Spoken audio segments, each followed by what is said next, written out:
우리 서로 인사하십시다. 은혜 많이 받으시길 바랍니다. 네, 감사합니다.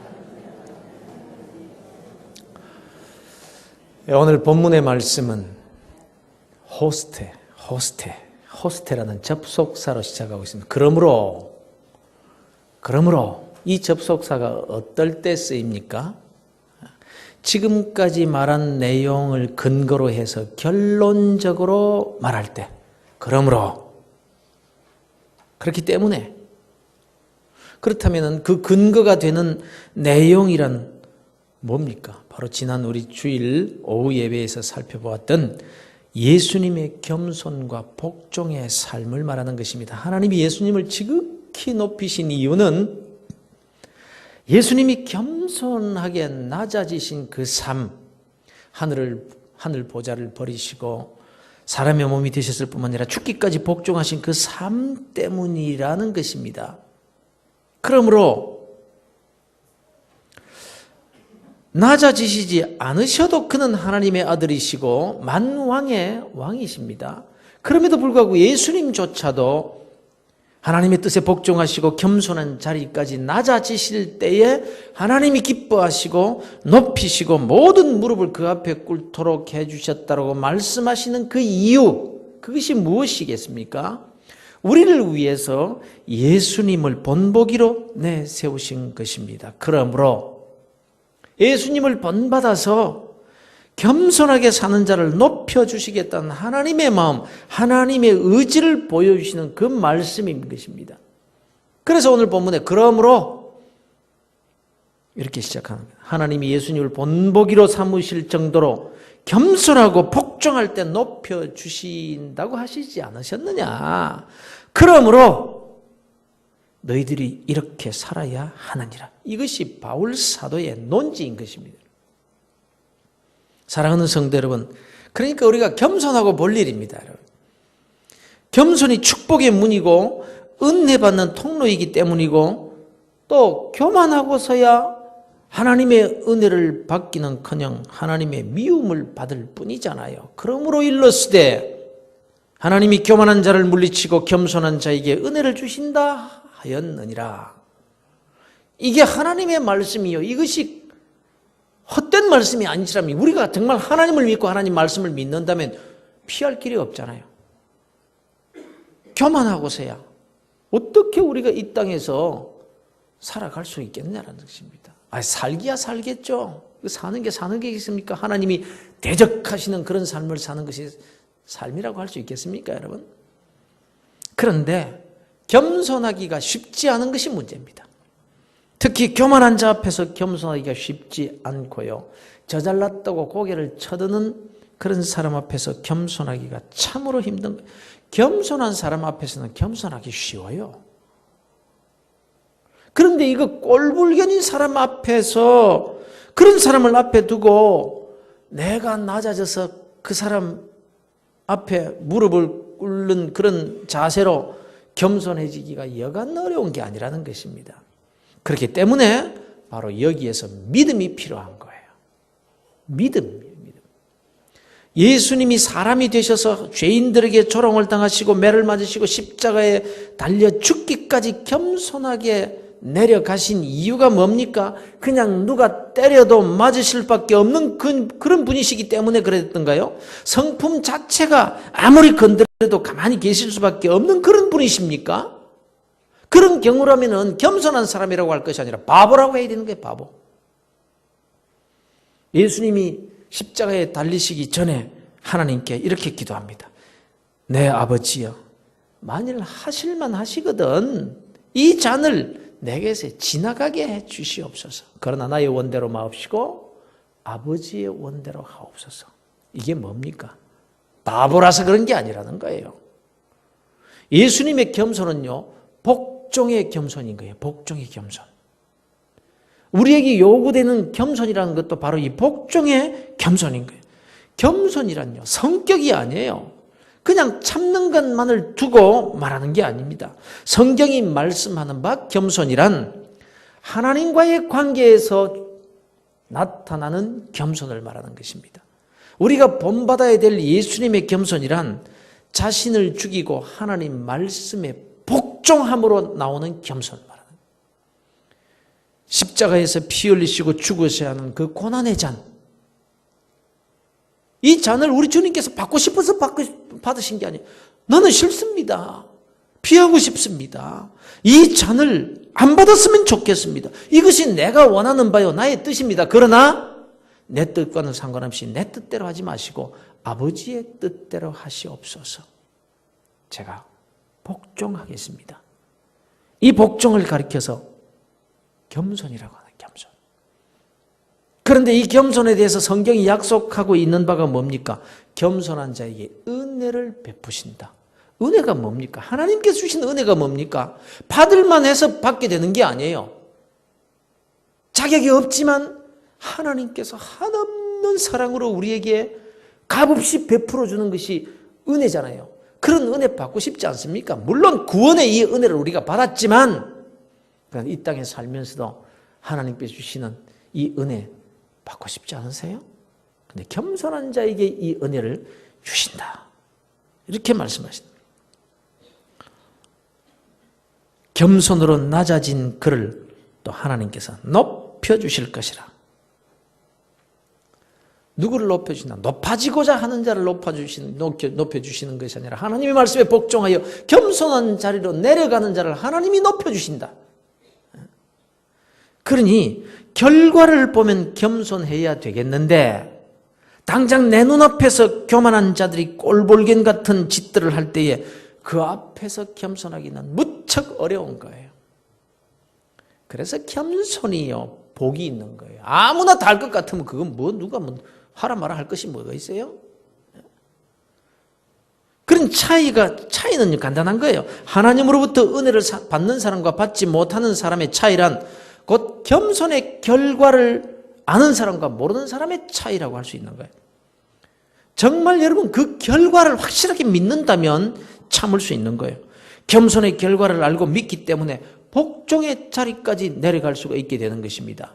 지금 당장은 내 자존심이 구겨지는 것 같고 내 인격이 낮아지는 것 같지만 그 결과는 정반대라는 것을 알고 믿는 사람은 복종이 기쁨이 되고 복종이 기회가 되는 것입니다. 3년고개와 같은 거 3년고개. 3년고개. 구르면 구를수록 더 오래 산다고. 떼굴떼굴떼굴 가서 계속 구르자. 구르는 만큼 오래 사니까 막 구르자.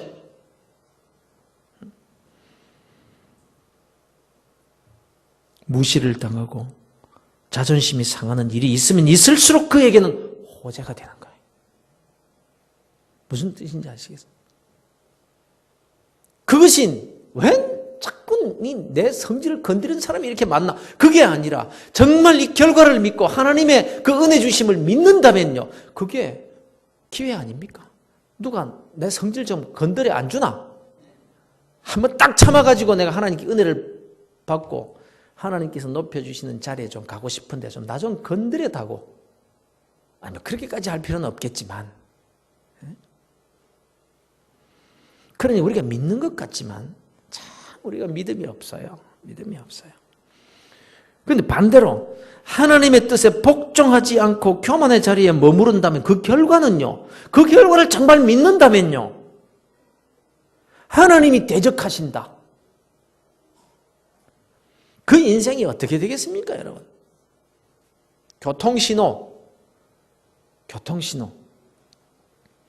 그렇지 않아도 차가 밀려서 답답한데 아예 사거리에서 교통순경이 말이죠. 신호등을 딱 잡고 그냥 안 풀어주는 거예요, 이거. 지금 설교 시간에 다 돼가는데 지금 막 차를 그냥 뭐 도로에 놓고 뛰어올 수도 없고 막. 교통순경이 딱 잡고 있는 거예요. 계속 한쪽으로만 보내주고 난 안 보내주는 거예요, 막. 정말 그렇게 바쁠 때는 그냥 호통을 시켜도 창문을 열고 막 우리도 좀 가자 이놈아 하고 고함을 지르고 싶어. 그렇다고 돌진하면 어떻게 됩니까? 그 어떤 경우에도 교통신호를 지키는 것이 그에게 유익이 되는 법입니다. 빨간 신호에는 아무리 바빠도 아무리 가고 싶어도 멈추는 것이 자기에게 유익인 거예요. 약속 시간에 만날 사람 못 만나면 거래가 깨어지고 엄청난 손해가 될 경우라고 합시다. 그래서 벌금을 물더라도 빨리 가야겠기에 그냥 신호를 무시하고 달렸어요. 그럼 어떻게 됩니까? 30초 빨리 가려다가 30년 먼저 간다. 거래가 깨어지는 게 낫습니까? 30년 먼저 가는 게 낫습니까?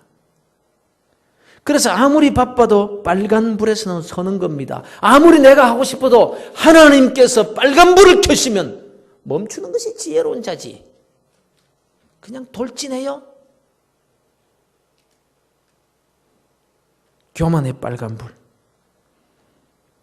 그래서 빨간 불 앞에서 서는 것이 자기에게 유익이라는 것을 알기 때문에 신호에 복종하는 거예요.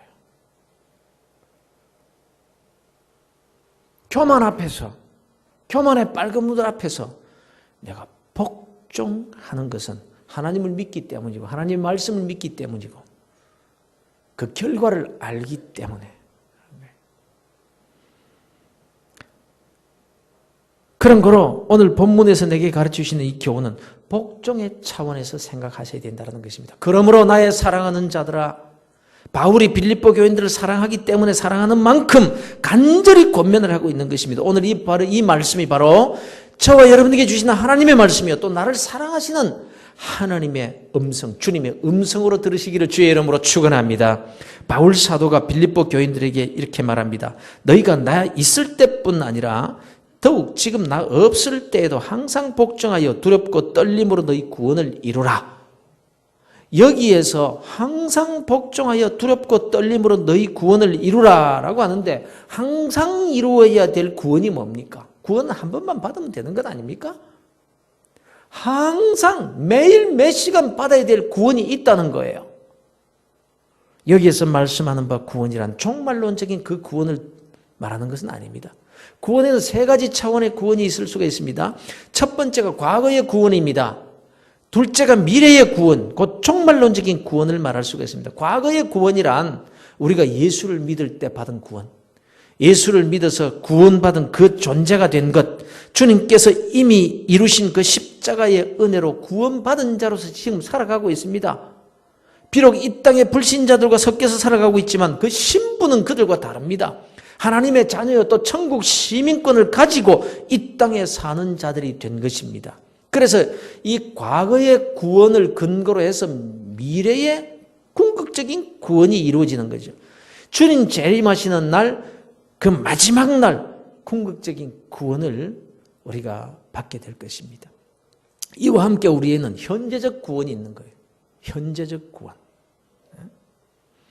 이 현재적 구원은요, 늘 반복적입니다. 반복적. 생활 속에서 필요한 구원, 날마다 우리가 얼마나 구원이 많이 필요한지 모릅니다. 우리는 매일 마귀의 시험에 빠지지 않고 구원받아야 합니다. 죄 짓는 자리에서 구원받아야 됩니다. 의심하는 자리에서 구원받아야 됩니다. 미워하는 자리에서 구원을 받아야 됩니다. 그래서 미움 대신 사랑하는 삶을 살아야 돼. 그것도 구원에 속하는 것이라는 거예요. 낭패를 만났을 때, 함정에 빠졌을 때, 나의 약함에서 우리는 매일매일 구원받아야 되는 거예요. 마귀의 공격은요, 끊임없이 계속되고 있습니다. 내 약점을 누구보다도 잘 아는 이 마귀가 함정을 팝니다. 언제 빠질지 모릅니다. 내가 삐끗 발을 잘못 디디기를 기다리면서 놓은 올무가 있습니다. 그저 세상 바람에 날개를 잠깐만 맡겨놓아도 걸려들 수밖에 없는 그런 그물들을 쳐놓고 기다리고 있습니다. 바라건대 우리가 이런 함정에 빠지지 않고 올무나 그물에 걸려들지 않는 것이 좋겠습니다만 사실 늘 빠져 살고 있지 않습니까? 가정에서 부부가 함께 살면서 부모 자식 간에 이웃 간에 교회에서 성도들 간에도 우리가 마귀가 파놓은 함정에 빠지고 그물에 걸리고 올무에 얼마나 많이 걸립니까? 그래서 그냥 거기에 그냥 삐끗해서 잘못 걸려들면은 시험에 들어서 오랫동안 방황할 수가 있는 거예요. 하나님께 받아 누릴 수 있는 그 분복을 놓칠 수 있고 누려야 될 축복 대신 마귀에게 조롱당하고 이리저리 찢기고 상처 입는 그런 삶을 살게 되는 것입니다. 그러므로 우리는 이런 점에서 날마다 구원받아야 되는 거예요. 날마다 필요한 이 현재적인 구원이 절실한 거예요, 여러분. 구원이 지체되면요, 지체될수록 손해가 막심해지고 또 회복의 기간이 길어지기 때문에 우리는 즉시 날마다 구원받아야 된다라는 것입니다. 바로 이 현재적 구원에 대해서 지금 바울이 말씀을 하고 있는 것입니다. 그런데 이 구원을 이룸에 있어서 바울이 말하기를 너희가 나 있을 때뿐 아니라 더욱 지금 나 없을 때에도 이렇게 말합니다.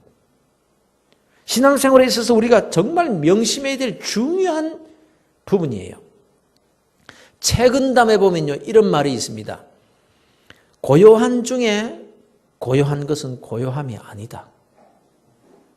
소란 중에 고요함이 참 고요함이다. 사람이 보는 데서 칭찬하는 것은 칭찬이 아니다.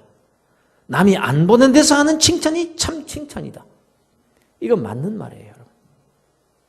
이건 중국 명나라 때 홍자성이라는 사람이 지은 책의 내용인데, 이건 뭐 사실 우리 그리스도인들에게 특별한 교훈이 아닙니다. 우리가 조금만 믿음으로 살면요, 이거는 그대로 뭐 성경에 있는 그대로니까 뭐 특별한 교훈이 아니에요. 요셉이 보디발의 집에서 노예로 살 때 보디발의 아내가 유혹을 합니다. 그때 요셉이 뭐라고 합니까? 내가 어찌 이 큰 악을 행하여 하나님께 죄를 지으리까? 지금 아무도 보는 사람이 없지만 그러나 하나님은 보고 계신다는 거예요. 나는 하나님 앞에서 사는 그리스도인이라는 태도, 사람이 보든지 안 보든지 하나님 앞에서 사는 사람, 그리스도인이 가져야 될 삶의 태도인 것입니다. 여러분, 세상이 너무너무 부정직한 세상입니다. 거짓말을 밥 먹듯이 하는 세상에서 우리가 살아가고 있습니다. 정치인들, 경제인들, 이 사회를 이끌고 가야 될 지도자들이 어린 나이가 들어도 알 수 있는 그런 거짓말들을 뻔뻔히 하고 있으니까 우리에게는 기회지요. 참말하는 사람, 정직한 사람이 바보가 되는 세상이니까 우리에게는 기회지요. 그래서 책은담에 소란 중에 고요함이 참 고요합니다. 다 그냥 떠들 때에 정말 하나님 말씀 앞에서 침묵할 수 있는 사람, 다 거짓말할 때에 정직하게 내가 손해가 될지라도 하나님께서 원하시는 그런 말을 할 수 있는 사람, 하나님께서 그런 자를 찾고 계신다는 거죠. 그래서 우리에게는 기회죠. 그런데 다 세상 사람들과 섞여서 그냥 우리도 함께 그냥 섞여서 돌아가 버리고 맙니다.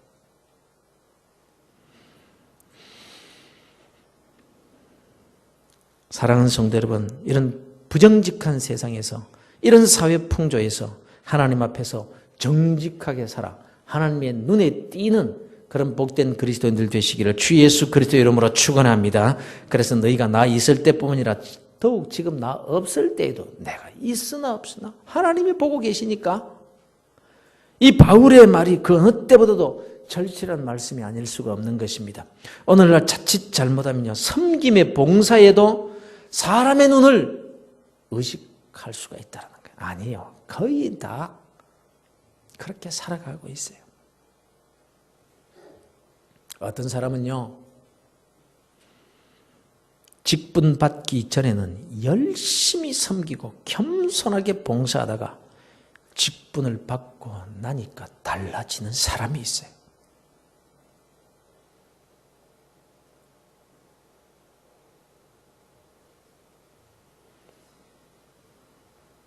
어떤 사람은 사람에게 쉽게 상처를 받고 신앙생활에 손해를 보는 사람이 있습니다. 이것이 다 하나님보다 사람을 의식한 결과인 거예요.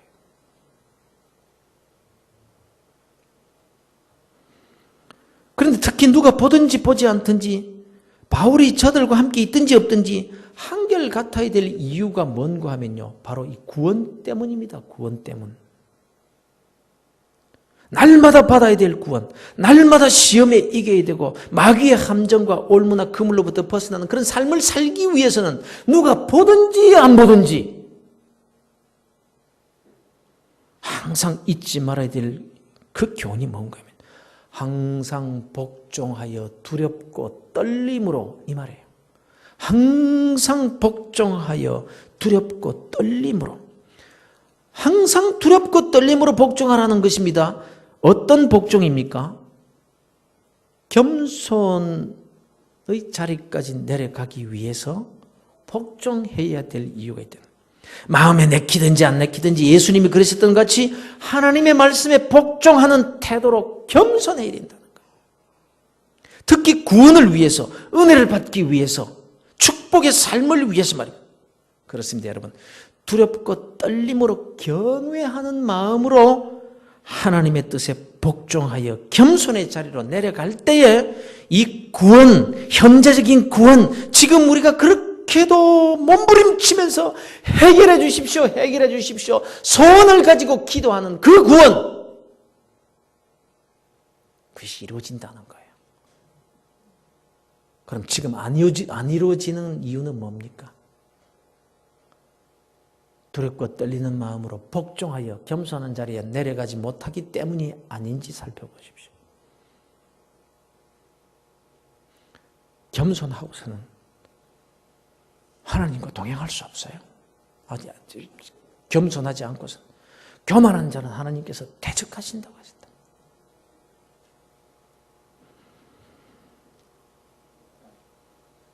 사랑하는 성도 여러분, 결과를 생각하실 수 있기를 바랍니다. 여러분, 겸손은 쉽지 않습니다. 복종이 그렇게 쉽지 않다는 말이에요. 다만 하나님의 말씀에 두려워하고 떨며 경외하는 자세가 있을 때 내 본성과는 다르지만 복종할 수 있는 거예요. 첫째는 하나님의 약속이 보장되어 있기 때문에, 두 번째로는 이것이 하나님의 말씀이기 때문에 두렵고 떨리는 경외심으로 복종의 차원에서 겸손의 자리로 내려가야 된다, 이 말씀입니다. 복종하지 못하고 마치 빨간불의 교통신호를 무시하고 내 뜻대로 교만의 자리로 내려가면 그때 결국은 그것이 나를 해치는 일이요, 내가 내 자존심 지키고 높아지려고 하면 오히려 처참하게 부끄러운 자리로 떨어지게 된다는 이 말씀에 두렵고 떨리는 자세가 되어 있을 때예요. 주님 닮은 참 겸손, 즉 복종의 겸손을 이룰 수가 있다는 것입니다. 겸손이 그렇게 쉽게 되나요? 사랑하는 성도 여러분, 그렇습니다. 가만히 보십시오. 평범한 우리 주위의 일들을 한번 살펴보세요. 어떤 사람이 존경을 받습니까? 어떤 사람이 높임을 받게 되던가요? 성질대로 말하고 자기 마음대로 행동하고 자기 자존심 지키려고 애쓰는 사람이 존경을 받습니까? 그 빨간 불에 잠깐만 서면 될 것을 그냥 달리다가 꽝! 자기 성질에 자기가 이기지 못해서 넘어지고 마는 거예요. 아이고, 이건 내 성격인데 뭐 어쩔 수 없습니다. 내 체질인데 이러지 말라는 것입니다. 나는 자존심이 워낙 강해가지고 이런 말 하면 안 된다는 거예요. 아무리 자존심이 강하기로서니 예수님보다 더 자존심이 강해요? 나는 뿌리를 보면 못 참는다고요? 뭐 딱 사람답지 않은 짓 그런 하는 사람이나 예수 믿는다고 하면서 엉터리로 사는 사람, 근데 이런 사람 상대하기가 싫다고요? 그럼 예수님은 뭔데요? 주님 왜 나 같은 사람을 두고 지금도 참고 계시는데요? 예수님은 왜 불의를 행하는 자, 사람답지 않은 짓을 하는 사람, 예수 믿는다고 하면서 엉터리로 사는 사람들을 위해 채찍에 맞으시면서도 아무런 항의도 하지 않으시고 맞고만 계셨을까요? 이 세상에 예수님보다 더 의로운 사람이 어디 있어요? 예수님만큼 불의를 잘 구분하실 수 있는 사람이 어디 있어요? 엉터리 신앙생활 하는 사람이 누군지 예수님보다 더 잘하는 사람이 누가 있어요? 다른 사람은 다 접어두고 예수님께서 나를 두고 평가하신다면 여러분 몇 점이나 받겠어요? 그런데도 왜 나를 두고 참고 계실까요? 근데 나는 내 성질대로 다 하면서.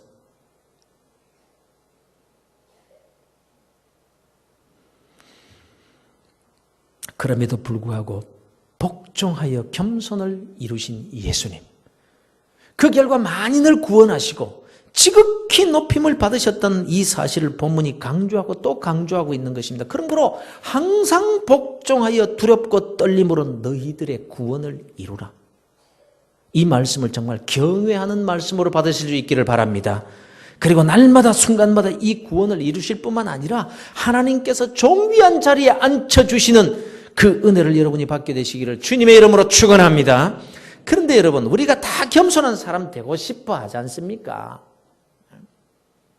겸손한 사람 되고 싶지 않은 사람이 어디 있겠어요? 다 겸손해서 사람들에게도 존경을 받고 하나님께 은혜를 받는 그런 사람 되기를 원합니다. 그러나 문제는 다 원하긴 하지만 그게 잘 안 되는 것이 문제다. 그렇습니다. 마음은 원이로되 육신이 약해요. 겸손한 삶을 살고 싶지만 순간순간 나도 모르게 내 속에서 솟구쳐 올라오는 그 교만, 이거 통제가 잘 안 되는 거예요. 그래서 뻔히 문제가 될 줄을 잘 알고 있으면서도 자존심 때문에 무시당했다는 그 수치심 때문에 아내에게 소리를 꽉 질러버리고 마는 거예요. 아내도 참지 않습니다. 같이 그냥 붙는 거죠. 그리고는 한 주간 내내 서로 말도 안 하고 밥도 안 해주고 밥 먹을 생각도 안 하고 빨래도 안 해주고 꾀지지 해가지고 남편이 출근하고. 원해서 그렇습니까? 단 한 번, 그 빨간불, 그 앞에서 하나님 말씀에 두렵고 떨리는 마음으로 복종하지 못해서 한 번 교만의 신호를, 빨간불을 무시하고 한 번 달렸더니 그게 일주일이 지나고 한 달이 지나고 1년이 넘는 사람들도 얼마나 많은지 몰라요. 그래서 어떻게 회복을 할까? 그렇게 애를 쓰고 딱 한 번 참았으면 될걸. 그게 우리의 모습 아닙니까? 그런데요, 이런 우리들의 모습을 우리 주님께서 더 잘 알고 계신다는 거예요. 우리가 겸손의 자리에 내려갈 수 없다는 것을 너무너무 잘 알고 계신다는 거예요. 그래서 오늘 이 말씀을 우리에게 주시는 것입니다. 13절, 14절을 함께 읽으시겠습니다. 너희 안에서 행하시는 이는 하나님이시니 자기의 기쁘신 뜻을 위하여 너희에게 소원을 두고 행하게 하시나니 모든 일을 원망과 시비가 없이 하라. 여러분, 내가 겸손한 자가 되어서 약속된 그 은혜를 받고 싶지만 겸손하기보다는 교만하기가 더 쉽죠. 내가 근본 죄인이기 때문입니다. 내가 예수를 믿고 구원받아서 하나님의 자녀가 되었지만 신분으로는 의로운 자가 되었지만 그러나 아직 죄의 본성을 가진 인간의 육신을 가지고 사는 사람들이기 때문에 그런 것입니다. 그래서 이렇게 말씀하십니다. 하나님이 우리 속에서, 하나님께서 여러분의 마음 가운데서 겸손에 대한 마음의 소원을 가지도록 역사하신다는 거예요.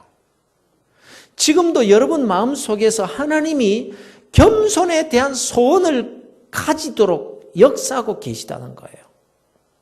소원이 뭡니까? 간절히 바라는 마음입니다. 사람이 간절한 소원을 가질 때요, 삶의 방향과 태도가 달라지게 되는 것입니다. 그 소원이 그 사람의 기도의 중심 내용이 되는 거예요.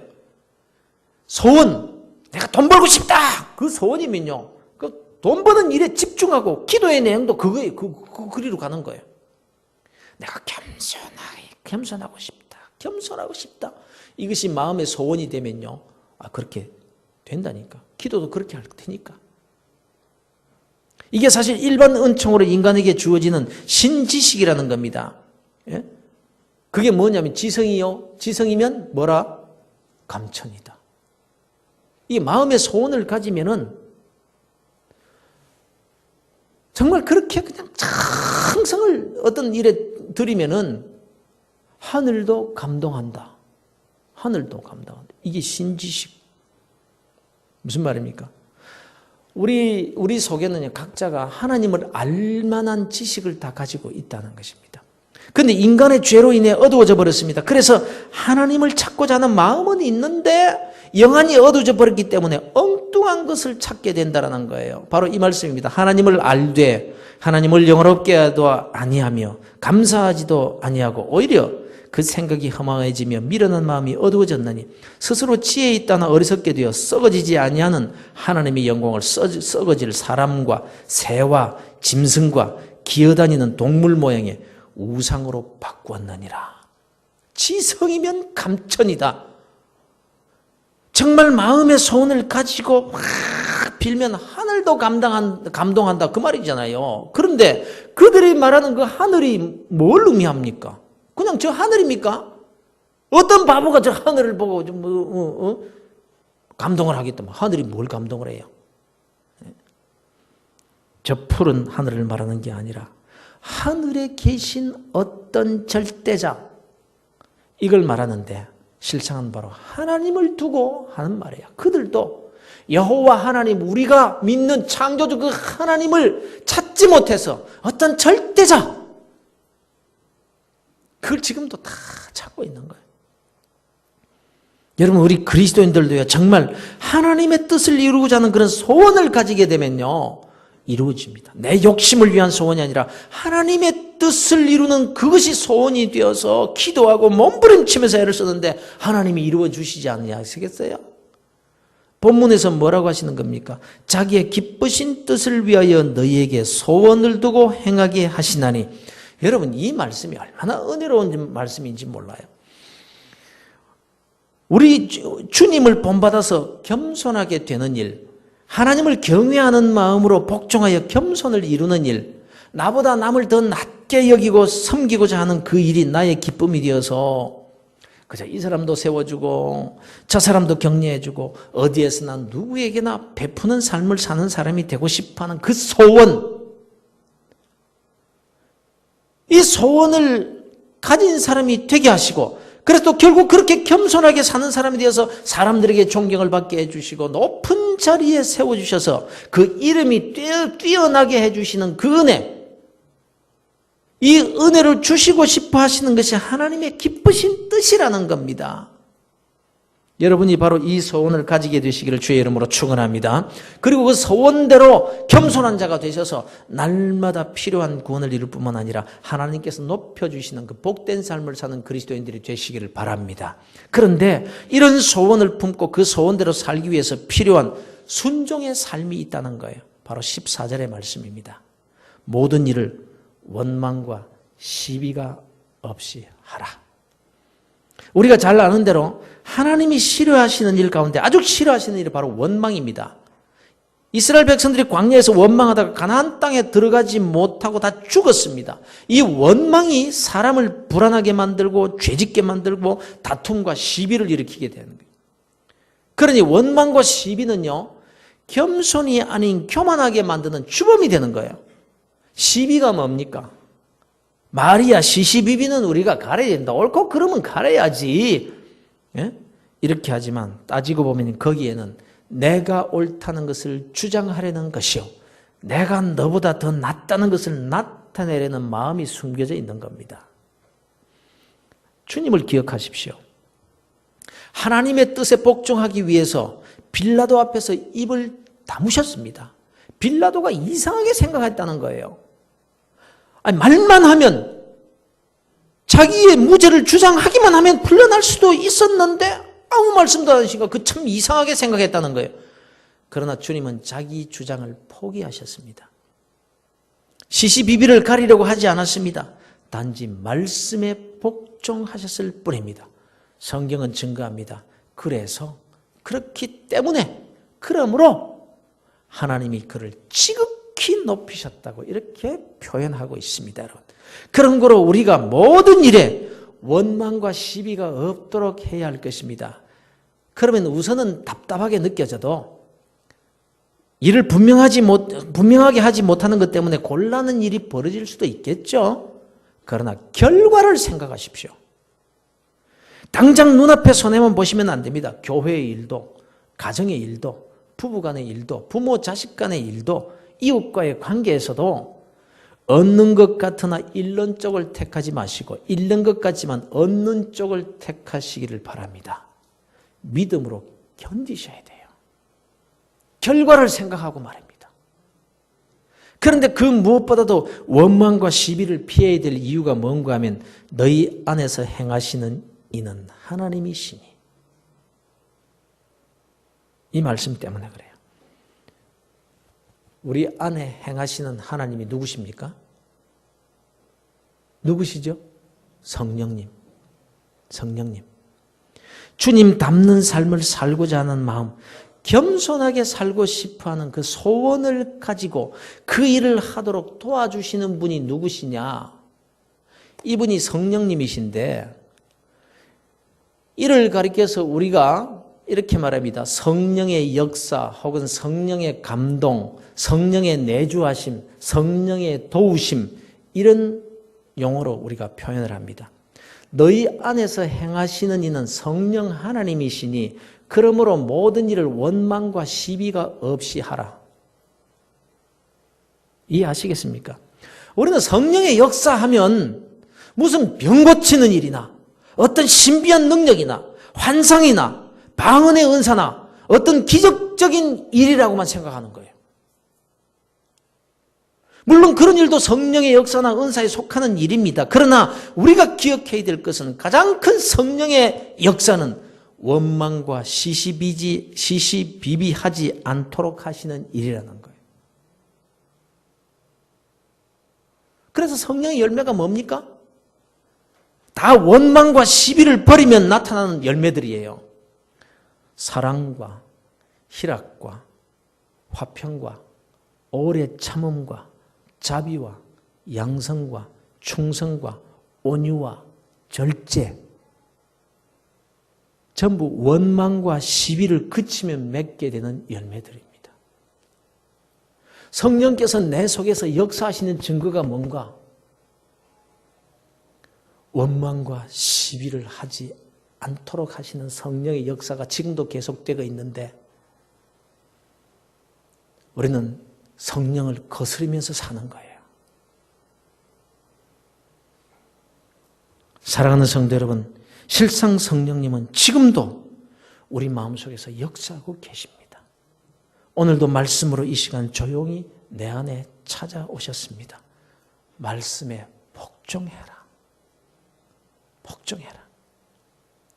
여러분, 하나님의 말씀이니까 복종해버리시길 바랍니다. 원망과 시비를 내려놓고 용서를 선포하시고 축복해버리시고 손잡아 주어버리시고 웃어 줘버리시고 양보해버리시고 자존심 내려놓고 내가 줘버리십시오. 하나님의 말씀이니까 빨간불이니까. 그런데 그 결과는요, 엄청난 은혜와 하나님께서 내 자존심 내려놓은 것보다 수천 수백 배나 좋은 귀한 자리에 올려주신다는 거예요. 믿으시길 바랍니다. 하나님의 약속이에요, 약속. 그래서 하나님께서 그런 자에게 현재적 구원의 은혜를 주실 것이고, 이런 자존심보다 훨씬 더 높은 자리에 세워주실 것을 믿는 믿음의 사람들이 되시기를 주 예수 그리스도 이름으로 축원합니다.